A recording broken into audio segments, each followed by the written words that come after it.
In the heart of a thriving African village, where the sun painted golden patterns across mud brick homes and the air carried the scent of spices and freshly tilled earth, lived a young woman whose life had been one of quiet devotion and unwavering hope. She was known throughout the village for her gentle heart, her laughter that could lift the spirits of weary neighbors, and her hands, skilled in tending both home and hearth. Her marriage, though not born of grand wealth or political alliances, had been one of mutual respect and deep affection. To those who knew her, she embodied the ideals of loyalty, love and harmony, an anchor in a village often tossed by envy and tradition. Her husband, a man of respectable standing in the village, had always appeared devoted and steadfast. Together they shared simple joys, walking along the riverbank at dusk, celebrating the harvest with neighbors, and weaving their shared dreams into the small but warm household they had built. For a time, it seemed that nothing could fracture the bond between them. The young woman, though not blind to the cultural and societal pressures that often dictated marital arrangements, had believed that love and respect could endure even the weight of tradition. Yet, within the same village, whispers began to rise like persistent winds through the grass. The pressures of status, lineage, and the desire for greater influence in the community weighed heavily on her husband.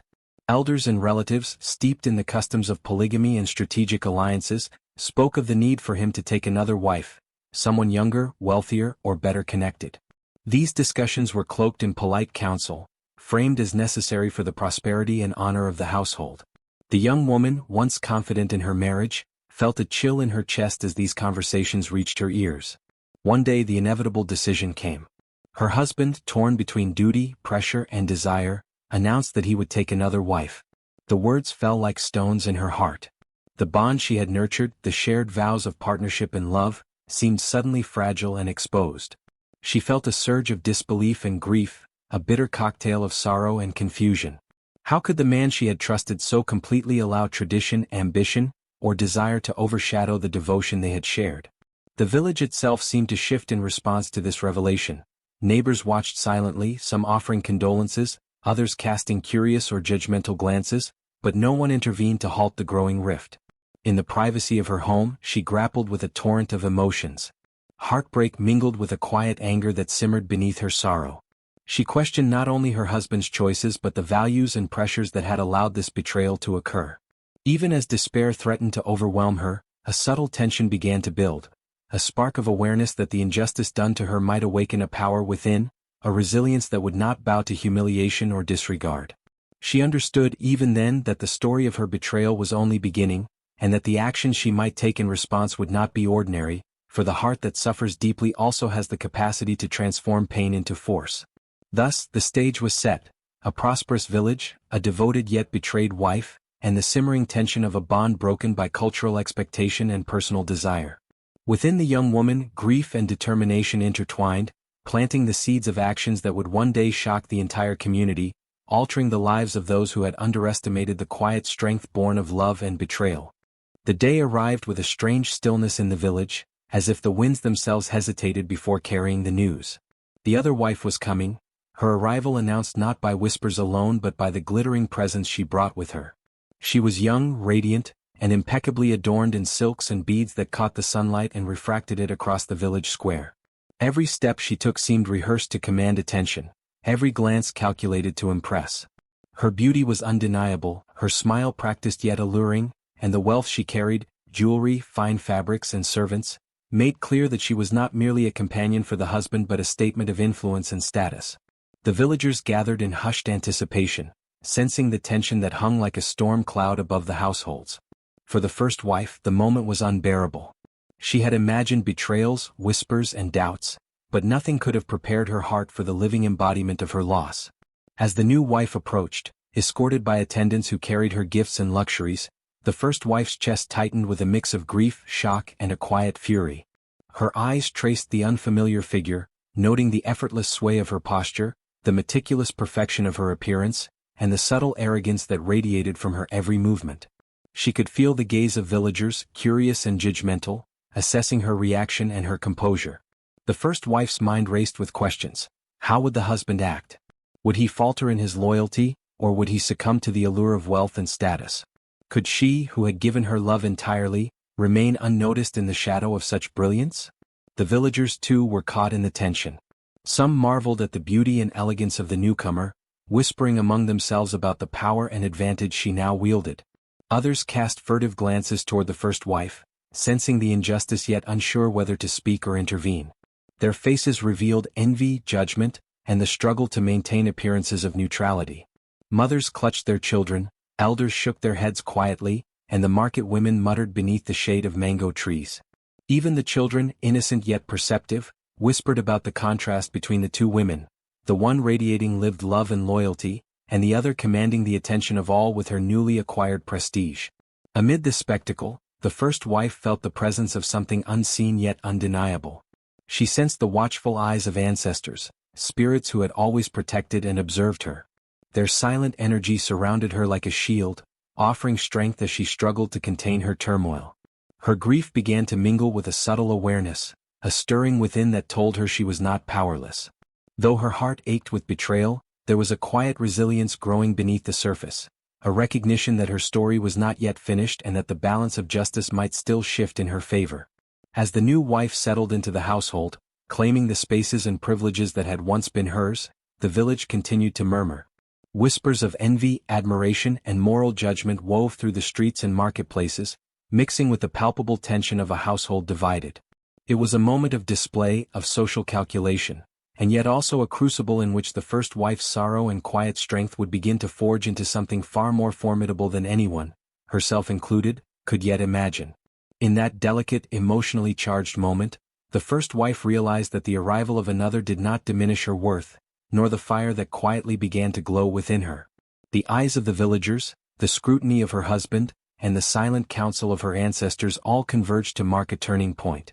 What appeared to be merely the entrance of a rival was, in truth, the spark that would ignite her path toward the extraordinary, a path that would soon leave the village in awe and astonishment. The days following the arrival of the new wife were heavy and unrelenting. What had once been a home filled with shared laughter and warmth now felt foreign and cold. The first wife walked its familiar halls with a quiet tension, her steps measured, her head bowed slightly to avoid drawing attention, yet her eyes were wide and alert. Where she had once been recognized and respected, she now encountered subtle scorn and barely concealed contempt. Servants who had once greeted her warmly now glanced away or whispered in hushed tones, unsure whether to side with the newcomer or remain loyal to the wife who had been wronged. The household itself seemed to rearrange itself around her absence, as if the walls were conspiring to remind her that her place had shifted. At mealtimes she found herself sitting quietly at the far end of the room, portions smaller, conversations cold and clipped. The new wife's laughter echoed through the house, polished and deliberate, a constant reminder of the power dynamics that had shifted overnight. Each compliment the husband offered to the newcomer, each acknowledgement of her beauty or skill, was a sting to the first wife's heart. Villagers visiting the home could see her presence but dismissed it as modesty, unawareness, or perhaps pride in restraint. No one understood the quiet humiliation she endured, the subtle and constant erosion of status, the way the air seemed heavier when she moved through it. Yet in the shadow of this humiliation, her mind sharpened and her resolve strengthened. She observed with care and patience, noting the patterns of her household, the way servants flinched at commands, the way the new wife exerted authority in small gestures, the cracks in the perfect facade that everyone else was too polite or too intimidated to notice. In these observations, the first wife began to see opportunities, patterns of behavior that, if understood correctly, could be turned into leverage, insight, or even justice. Her anger, though simmering quietly, began to serve as a teacher, guiding her intelligence and revealing the subtleties of human weakness. Even in her moments of despair, she found quiet ways to reclaim dignity. She tended to the children of the household with gentleness and care, offering small lessons or guidance that the new wife either ignored or dismissed. She moved silently through the gardens, gathering herbs, cleaning, and observing the patterns of life, noticing the wind through the trees, the sounds of animals, and the whispers of the spirits around her. Each act, though small, was a reclamation of control, a way to assert her presence without confrontation. The household might have viewed her as diminished, but her internal world was quietly flourishing, growing stronger with each passing day. There were moments when she could almost sense the ancestors' eyes upon her, watching as she endured insult after insult with composure. In the privacy of her room, she whispered prayers of resilience, not vengeance, yet a flicker of purpose stirred deep within her chest.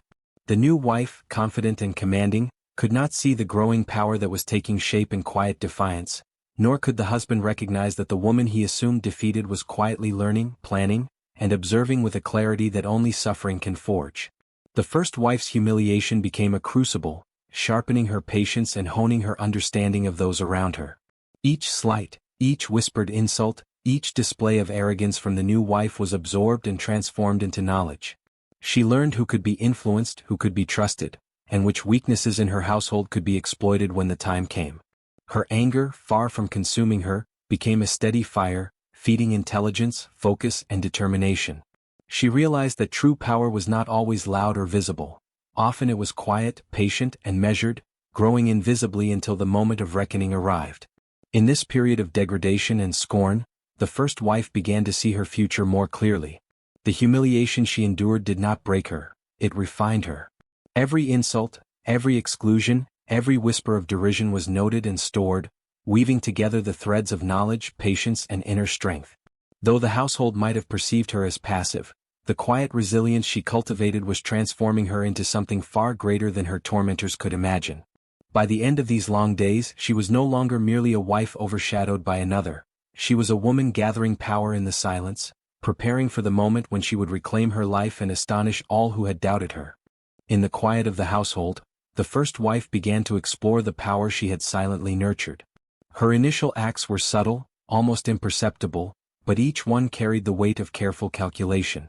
She learned to speak just enough to plant seeds of doubt, to offer advice or commentary in ways that caused the new wife to second-guess her own decisions. A misplaced word here, a gentle question there, and suddenly the confident poise of the newcomer faltered ever so slightly. The first wife was patient, observing the effects of every small action, measuring the responses of both her husband and the rival who had invaded her life. It began with minor disruptions that seemed innocent on the surface. She would compliment the new wife in a tone that carried unintended irony, or leave subtle hints that suggested she had insights others overlooked. When servants looked to the new wife for orders, she quietly offered guidance or corrected errors in such a way that they followed the first wife's instructions instead. The household, once predictable, began to shift under her influence. A word of caution here, a gentle nudge there, and the balance of authority subtly began to tilt. The husband, confident in his choice and proud of his new bride, failed to notice the currents of change swirling beneath the surface. He saw only what was meant to be seen: his first wife, quiet and patient, and his new wife, radiant and assertive. Yet the first wife's intelligence, sharpened by days of humiliation, now allowed her to manipulate the smallest social interactions, the tiniest gestures, to unbalance the household in ways that were invisible to most.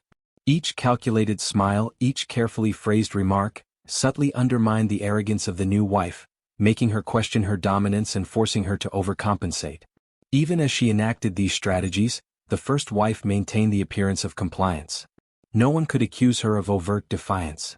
Her actions were woven seamlessly into the rhythm of daily life. Her emotional intelligence became her most powerful weapon. She read the moods of the household, noting insecurities and fears, and used them to guide her own conduct. A slight frown from the new wife, a fleeting glance of irritation from the husband, each was catalogued and stored in her mind, becoming a blueprint for the grander schemes she would later set in motion.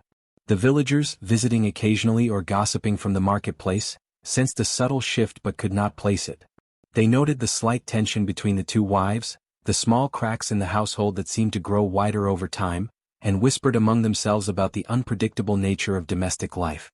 Some dismissed it as simple rivalry, unaware that the first wife's patient and intelligent maneuvers were already reshaping the power dynamics of her home. Her actions, though quiet, carried the foreshadowing of a dramatic shift. The once submissive wife was now a figure of subtle authority, her presence commanding more attention and respect than before. Each act of clever manipulation, each gentle uncovering of truth, built a foundation that would one day support a revelation powerful enough to shock the entire village. She was no longer a victim of circumstance but a silent architect of her own redemption and justice, preparing to rise in a manner that would astonish all who had doubted her strength. By the time the household began to sense the first tremors of change, the first wife had already woven an intricate web of influence, poised to turn humiliation into triumph. The sparks of revenge had been lit, small and quiet for now, but with the potential to ignite a conflagration that none would forget. Every glance, every whispered conversation, every carefully timed act was a step toward a reckoning that would shake the foundations of her home and leave the village in awe. The first wife understood that true power could not be wielded alone. Though her intelligence and patience gave her a subtle edge, she needed allies, those who moved unseen in the household and beyond, who could act when she could not, and who could share in the quiet strength she had begun to cultivate. She began by observing the servants, noting which ones were loyal, which ones feared her step into influence, and which were silently frustrated by the arrogance and cruelty of the new wife. One by one she approached them with gestures of kindness and subtle recognition of their efforts, offering small rewards or quiet praise, making them feel seen in a household that often overlooked them. The servants, weary from years of harsh treatment or careless authority, were drawn to her empathy. They sensed that she was different, resilient, intelligent, and patient. She listened to their concerns, validated their frustrations, and shared stories of her mother's wisdom, instilling in them both admiration and trust. Without ever revealing the depth of her plans, she created bonds that were strong yet invisible to the casual observer. In time, whispers passed between the servants in hushed tones, careful discussions about small actions they could take to subtly support her influence. Beyond the household, she reached out to relatives who had quietly admired her strength or had once held her in high regard before her stepmother's cruelty took root. Through letters, small gifts, or carefully timed visits, she reminded them of her presence, of her dignity and intelligence, and slowly gained their support. These allies were not mere witnesses. They became instruments in her quiet orchestration of events, each one ready to act when the moment demanded it. Even spiritual guides and elders who recognized her pain and resilience became her confidants. She approached them not in arrogance, but with humility, seeking guidance and blessing. Through ritual and counsel, they imbued her with knowledge, foresight, and a quiet assurance that the injustices she suffered would one day be balanced. The spirits whispered in her dreams, offering advice on timing, patience, and the subtle manipulation of circumstances to achieve justice without overt violence. Yet, throughout this process she maintained the outward guise of compliance. Her smile remained gentle, her posture submissive, and her words carefully chosen to avoid suspicion. The new wife continued to believe herself dominant, unaware of the web forming quietly around her, while the husband remained blind to the alliances his first wife had cultivated in plain sight. Every act of kindness, every carefully placed compliment, and every subtle suggestion to a servant or relative was a thread in an intricate tapestry that would one day secure her triumph. Suspense built naturally as these alliances grew. Every conversation, every shared secret, carried the tension of potential discovery. The first wife knew that one misstep could ruin everything, yet each successful act of influence increased her confidence and her allies' loyalty. The household itself became a stage on which her subtle orchestration of justice would eventually play out, each ally positioned perfectly to support the crescendo of her long-awaited reckoning. By the end of this careful gathering, she had transformed a network of quiet observers into a formidable force. Though nothing seemed different to the untrained eye, a silent undercurrent of power had begun to flow through the household, and the stage was being set. The moment of reckoning was approaching, and with her allies poised, patience and precision became her greatest weapons. The first sparks of change were ready to ignite, and when they did, none would forget the depth of her cunning and the strength of her silent preparation. The first wife had waited patiently, letting the threads of her carefully woven network settle into place. Her allies were ready, her understanding of the household dynamics precise, and her observations of the husband and the new wife meticulous. Then, one evening, when the household was absorbed in routine and the new wife's vanity reached its peak, she made her move, not with brute force, but with the quiet precision of someone who had studied the patterns of every gaze, every whispered complaint, and every hidden weakness. It began subtly. She asked a simple question in the presence of her husband, framed innocently, regarding a matter the new wife had bragged about publicly, a display of wealth, influence, or an upcoming event meant to impress the household and elevate her status. The husband, distracted and believing it trivial, answered casually, unaware of the seeds being planted. The first wife's words, however, were chosen to highlight discrepancies, small errors, and moments of dishonesty, all presented in a tone that seemed compliant, even gentle. She exposed truths that had gone unnoticed, turning the very arrogance of the new wife against her. Simultaneously, her allies acted in coordinated silence. Servants subtly withdrew their obedience from the new wife, offering their best work, attention, and loyalty to the first wife instead. They left the new wife to fumble with her tasks, unnoticed errors piling up, while carefully ensuring that the first wife's reputation remained intact. Relatives, who had once been silent, quietly corroborated her observations when necessary, supporting her story with tactful timing. Every small movement, every whispered word, was a strategic stroke in an invisible chess game, designed to shift the balance of power without arousing overt suspicion. The reaction was instantaneous. The new wife, confident in her assumed dominance, began to falter. Her confusion grew as she noticed tasks she previously commanded were being performed differently, with small but significant acts of defiance and loyalty redirected toward the first wife. She tried to assert herself, but her attempts only highlighted the cracks that had begun to form in her control. The husband, initially unaware, began to notice the shift. His eyes widened in surprise as he saw the subtle erosion of the household hierarchy he had assumed remained unchanged. A flicker of fear crossed his face as he realized that his first wife, whom he had believed passive, was orchestrating a transformation he had never anticipated. The first wife's strategy was masterful in its subtlety. She never shouted, never demanded, and never overtly challenged authority. Instead, she used observation, influence, and timing to create a situation in which the new wife's power unraveled naturally, almost as if the household itself were correcting an imbalance. Her intelligence and composure became increasingly evident to all, highlighting the contrast between her quiet mastery and the new wife's faltering confidence. Every step she took was calculated, ensuring that no ally's action could be traced back to her directly, yet the cumulative effect was undeniable.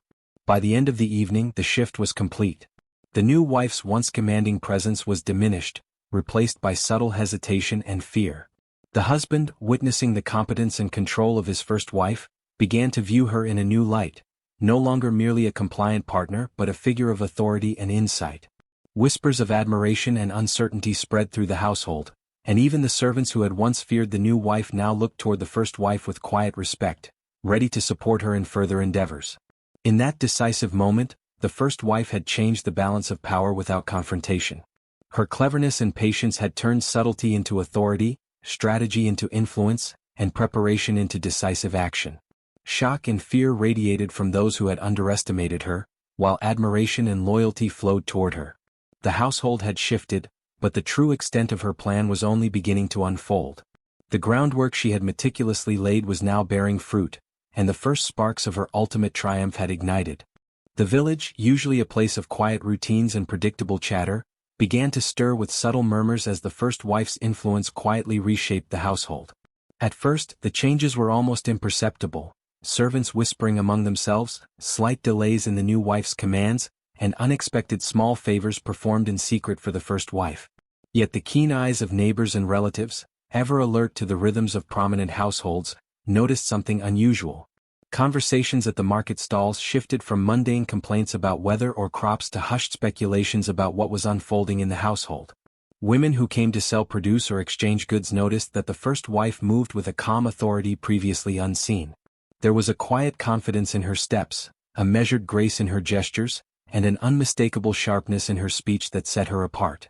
Villagers whispered among themselves, "Have you noticed how the servants obey her now, yet the new wife fumbles at her tasks? And, something has changed. The first wife seems different." The observations were subtle at first, but the patterns soon became clear. The household hierarchy was shifting, and it was being orchestrated by the young woman who had once been assumed powerless. This ripple effect spread beyond the confines of the home. Merchants and travelers who passed by the household remarked on the unusual order and harmony, noting the stark contrast with the visible tension between the two wives.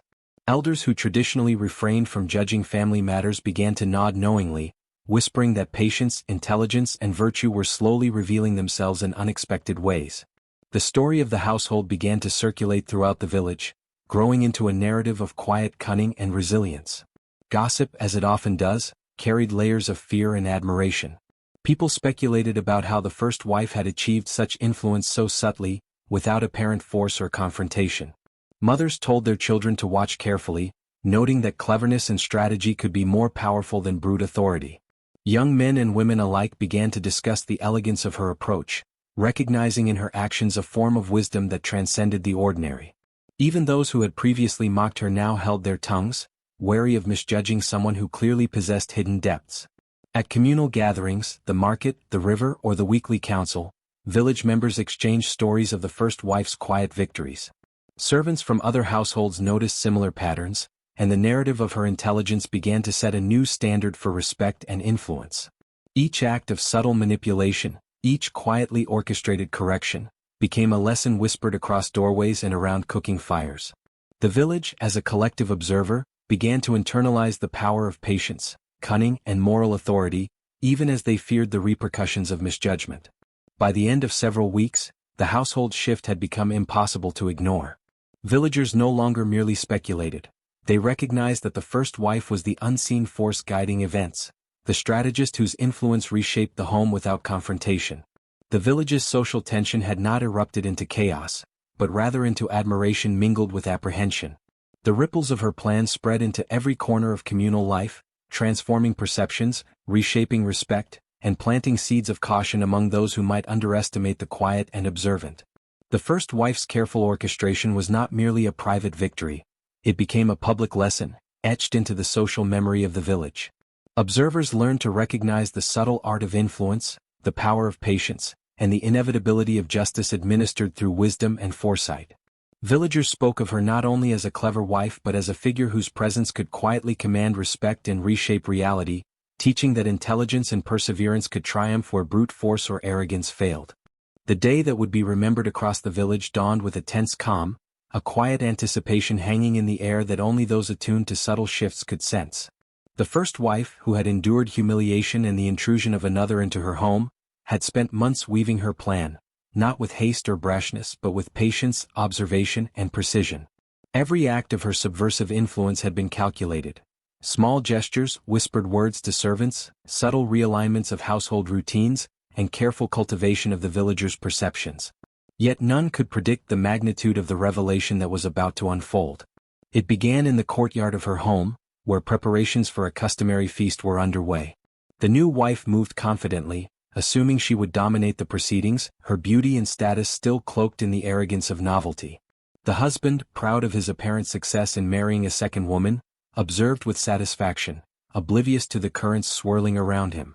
Villagers gathered, curious about the subtle yet pervasive changes in the household, while elders and spiritual observers lingered nearby, sensing an invisible tension, aware that destiny was about to intervene.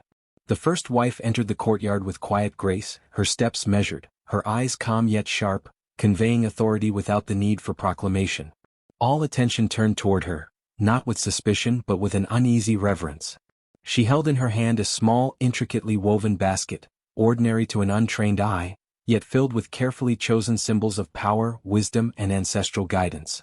The air seemed to thrum subtly with unseen forces, a vibration that made the villagers instinctively step back, unsure whether they were witnessing a simple act or a moment of profound significance.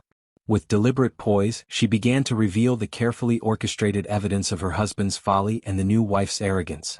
Servants stepped forward, guided by her silent signals, bringing forth objects, letters, and subtle testimonies that painted a picture of greed, neglect, and unfaithfulness. The basket, opened slowly, contained tokens that spoke to her resilience, threads of her own labor, gifts she had created for her husband, and mementos of kindness extended even in her suffering. Each item told a story, and with every revelation, gasps and murmurs rippled through the crowd. The new wife's face paled as the first wife narrated, with calm authority, the ways in which trust had been violated, respect ignored, and the sanctity of marriage disregarded. She did not shout or accuse with venom, but her words struck like arrows, precise and unerring, leaving no room for denial. The villagers who had previously whispered about envy and curiosity, now watched in awe, realizing that justice was being delivered, not through violence but through cleverness, strategy, and moral clarity. Even the husband's expression changed, moving from complacent pride to stunned recognition, as he understood that the scales of judgment had shifted irrevocably. At that moment, the first wife performed the boldest act. She presented a symbolic token to the villagers, a simple, ordinary object transformed into a sign of her moral and spiritual authority. She declared that loyalty, patience, and wisdom had triumphed over arrogance and greed. The token, imbued with ancestral blessings, seemed to glow faintly under the sun, a visible testament to the unseen forces that had guided her. The villagers, now silent, felt a collective shiver of recognition. They were witnesses to not merely a personal triumph but a turning point that embodied justice itself. Reactions were immediate and multifaceted. The husband, stripped of his hubris, fell to his knees, humbled and fearful of both the moral and spiritual weight of her actions. The new wife, whose entrance had promised dominance and influence, recoiled, her power visibly diminished, her status forever altered. Villagers whispered in amazement, their previous judgments of the first wife overturned, replaced by a profound respect that bordered on reverence. Elders nodded knowingly, spirits unseen acknowledged the balance restored, and the air itself seemed charged with the quiet approval of ancestral forces. What truly shocked the observers was not only the cleverness of her strategy but the ethical elegance behind it.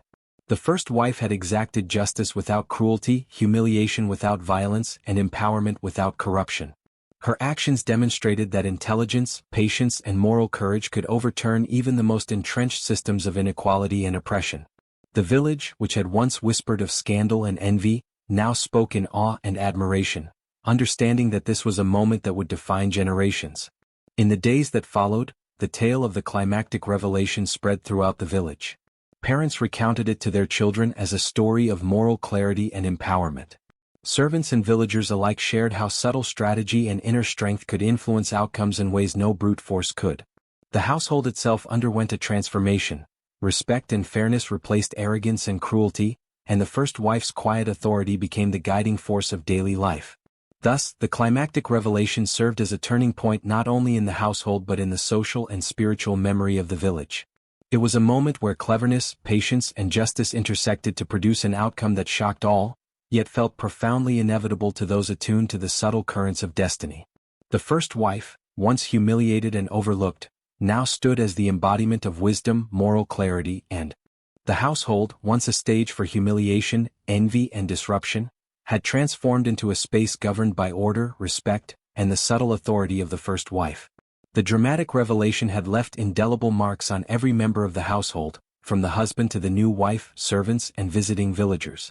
What had begun as a scene of betrayal and competition had evolved into a living lesson, where wisdom and patience had rewritten the rules of social conduct within those walls. The echoes of the climactic moment continued to reverberate through the rooms, corridors, and courtyards, reminding everyone that a single act of clever, morally guided strategy could reshape the balance of power entirely. The husband, previously blind to the consequences of his actions, had been forced into a painful but necessary reckoning. He understood at last the gravity of underestimating the first wife, whose quiet endurance had masked a mind both sharp and resolute. No longer could he wield authority through force or neglect. Her subtle yet undeniable influence had shifted the household dynamic. He began to engage with her not as an unquestioned master but as an equal whose intelligence demanded recognition. Conversations that had once been curt, dismissive, or filled with condescension transformed into exchanges of cautious respect. Even his pride, though bruised, matured into a tempered humility that acknowledged her worth, skill, and insight. The villagers, who observed from a distance, noted with fascination this evolution, understanding that social order could not merely be imposed, it had to be earned and acknowledged. The new wife, whose arrival had once threatened to destabilize the household, faced the reality of her diminished position. No longer could she rely solely on her beauty, status, or the novelty of her presence to assert dominance. She observed, with growing unease, the subtle shifts in attention, the respect commanded effortlessly by the first wife, and the careful guidance of household routines that had been restored. While some resentment lingered, the new wife gradually learned that true influence did not come from superficial displays but from strategic wisdom and moral authority. Her adaptation, though slow and cautious, became a testament to the enduring power of skill, patience, and the necessity of ethical behavior. Within the household, servants and attendants adjusted their behavior accordingly. The fear and uncertainty that had permeated their actions gave way to a sense of balance and clarity. They recognized the first wife's leadership as fair and deliberate, in contrast to the arbitrary whims that had governed their labor before. Tasks were completed with renewed dedication, not out of fear but in acknowledgement of the fair and intelligent guidance she provided. The household ran smoothly, with responsibilities clearly defined and respect given where it was due. Every corner of the home seemed infused with an unspoken order, a harmony created by the first wife's strategic vision and understanding of human nature. Yet, the transformation was not solely practical, it was deeply symbolic. The household itself became a living reflection of her cleverness, patience, and moral acuity. Where once deceit and envy had festered, there now stood trust, clear roles, and a recognition of ethical power. The first wife's dignity radiated through every action, from her measured interactions with the husband and new wife to her gentle guidance of the servants and her poised engagement with visiting villagers. Even those who had once whispered ill of her now bowed their heads in quiet respect, acknowledging her as a figure who embodied intelligence tempered by virtue. The husband and new wife both faced consequences that were as subtle as they were profound. The husband learned the necessity of moral attentiveness, understanding that neglect or disrespect could lead to social, emotional, and spiritual upheaval.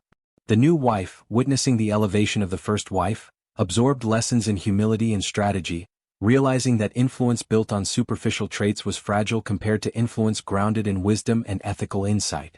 The balance of power had shifted in ways that could not be undone, and both were compelled to adapt. Their previous actions, though forgiven in part, remained a cautionary memory, a reminder of the cost of arrogance and negligence. Beyond the immediate household, the village itself recognized the impact of this restored order. News of the first wife's cleverness and moral authority spread, serving as a lesson for families, neighbors, and future generations.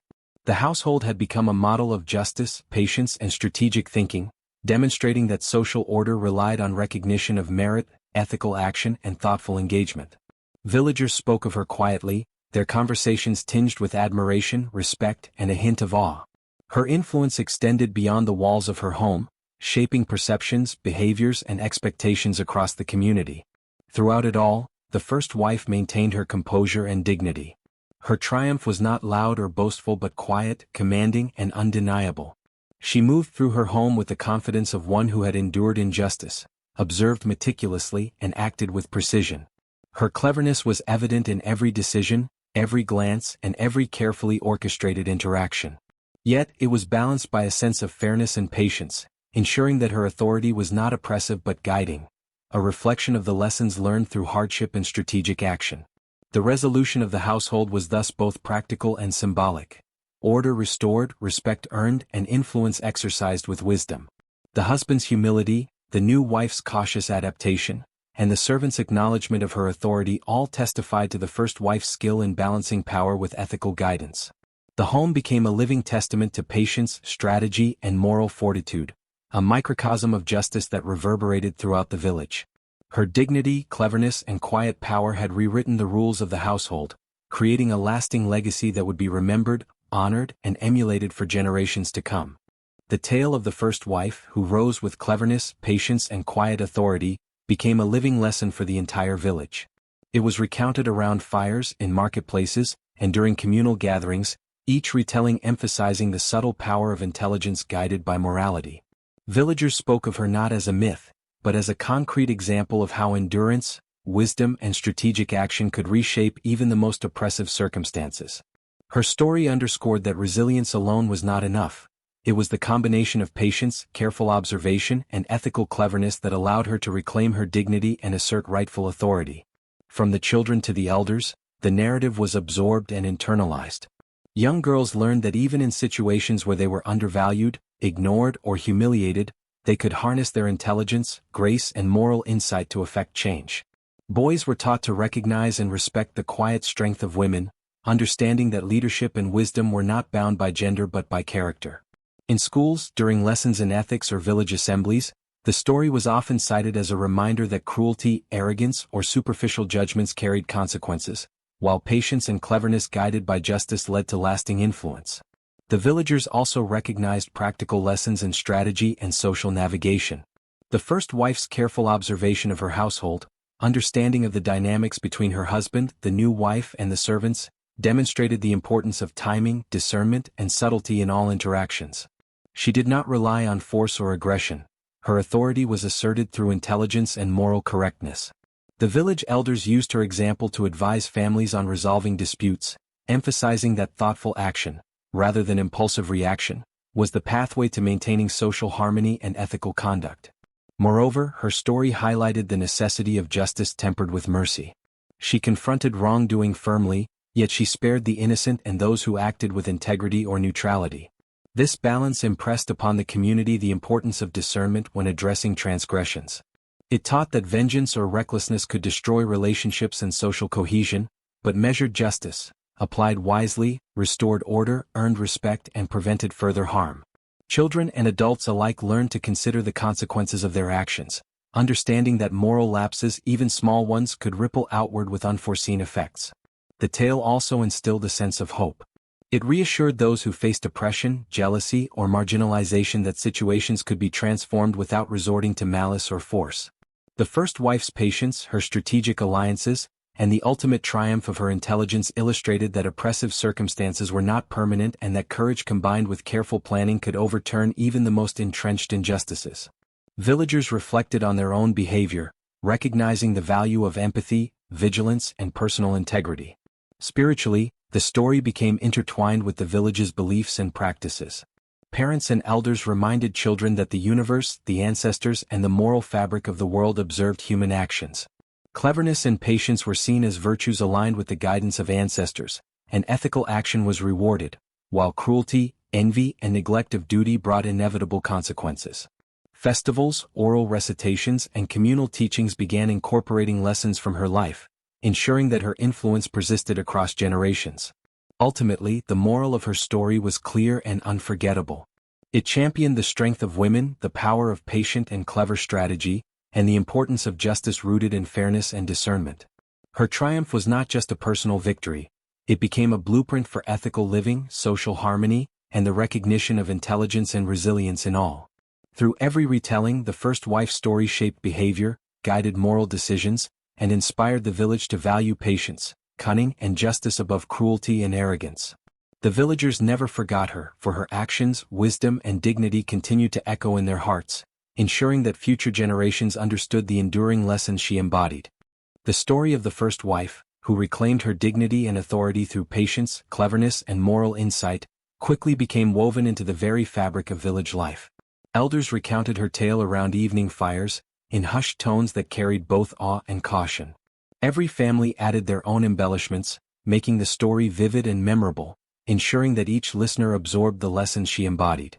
Children listened wide-eyed as mothers and grandmothers described how she had quietly observed her oppressors, formed alliances with those who were trustworthy, and ultimately enacted justice with wisdom rather than brute force. Songs soon followed. Minstrels and storytellers created rhythmic chants celebrating her courage and cleverness, describing her as a figure of both moral and social authority. The verses were repeated during festivals, family gatherings, and village celebrations, and their melodies lingered in the minds of listeners long after the music ended. Every chorus reminded the young and old alike that cleverness guided by virtue was more powerful than anger unchecked by reason. Some songs even playfully mimicked the foolishness of the husband or the new wife, turning their misjudgments into cautionary tales about the dangers of envy, arrogance, and hasty decisions. Proverbs emerged as another vehicle for her story. Elders would tell children, "The quiet hand can guide the heaviest house," or, "Wisdom sees what pride cannot," invoking her deeds as moral touchstones. Parents and teachers used these sayings to cultivate awareness of personal conduct, emphasizing patience, discernment, and cleverness as tools for navigating life's challenges. The story was never simply about a clever wife. It was about understanding human nature, observing social dynamics, and using insight ethically to restore balance and justice. Over time, her story became embedded in the culture of the village so deeply that even daily routines reminded people of her lessons. Children reenacted parts of her story during play, dramatizing her quiet strategies and the eventual triumph that came without harming the innocent. Festivals incorporated small pageants, where villagers recited the events of her clever maneuvers, the alliances she formed, and her ultimate restoration of dignity and respect. Through these performances, the next generation learned to admire resilience and intelligence, to respect social and moral order, and to remain cautious of pride, cruelty, and injustice. What made her tale endure was its layered appeal. To the young, it was thrilling, a story of cleverness, suspense, and eventual triumph. To adults, it carried ethical weight, reinforcing social norms and teaching the consequences of cruelty, envy, or neglect. It was both a celebration and a warning, preserved not in written record but in the living, breathing art of oral tradition. By singing, reciting, and dramatizing her story, the village ensured that her influence stretched far beyond her lifetime, shaping values, guiding conduct, and inspiring admiration for generations to come. Through songs, proverbs, and tales, the first wife became a symbol of intelligence, patience, and moral courage, reminding all who heard her story that subtlety and wisdom can achieve justice in ways that force and fury never could. Her legacy, carried in voice and song, became an enduring thread connecting past, present, and future, a living reminder of the power of patience, cleverness, and virtue. The story of the first wife, who rose above betrayal and humiliation with intelligence and moral strength, did not end with her household restored or her dignity reclaimed. Her actions left an indelible mark on the village, shaping not only social norms but also the spiritual and ethical consciousness of everyone who lived there. Over time, she became more than a figure of personal triumph. She became a symbol of resilience, wisdom, and the quiet power of patience and observation. Villagers, old and young alike, reflected on her story as a source of guidance, drawing lessons for daily life and moral decisions. Her cleverness and strength inspired countless acts of courage within the community. Young women in particular were encouraged to navigate life's hardships with intelligence rather than submission, learning that dignity could be preserved even in the most challenging circumstances. Fathers, mothers, and elders recounted her deeds when teaching children about patience, foresight, and the consequences of cruelty. Her story became a moral compass, emphasizing that injustice and neglect have repercussions and that insight, empathy, and moral courage are tools to confront wrongdoing without harming the innocent. Spiritually, her tale was interpreted as a reflection of the unseen forces that guide human affairs. Ancestors were said to have watched over her, rewarding patience and discernment while demonstrating that misdeeds, no matter how concealed, are never beyond notice. Villagers began to see signs of spiritual presence in their daily lives, small omens, dreams, or whispers in nature, as reminders of her vigilance and the lessons she embodied. The belief that justice is intertwined with moral and spiritual balance strengthened communal ethics, reinforcing honesty, fairness, and thoughtful action in interactions among neighbors, families, and leaders. Socially, her story fostered greater cohesion and respect within the village. Her clever, nonviolent reclaiming of authority set a precedent for resolving conflicts through intelligence, strategy, and moral authority rather than brute force. Families began teaching children to observe, listen, and act wisely, cultivating communities that valued foresight and ethical conduct. Gossip shifted from idle mockery to cautionary reflection, as villagers remembered how the first wife's subtle actions exposed deceit, punished wrongdoers, and uplifted the deserving. Ethically, her legacy persisted in the proverbs, songs, and oral traditions that carried her story forward. Each retelling emphasized virtue, patience, and the importance of measured action, illustrating that cleverness without morality can falter, but cleverness guided by justice and compassion becomes a transformative force. Villagers learned that power is not solely in strength or wealth but in the careful use of insight and moral judgment. Her influence became timeless. Even generations later, the first wife's story was invoked when teaching children about respect, fairness, and courage. Her presence lingered in the collective memory, reminding all that cleverness combined with ethical insight can overcome oppression, that injustice is never invisible, and that patience and wisdom are enduring forms of power. The tale lived on as a spiritual, social, and ethical guide, a testament to the enduring strength of one woman whose cleverness and moral integrity shaped the heart of her community forever.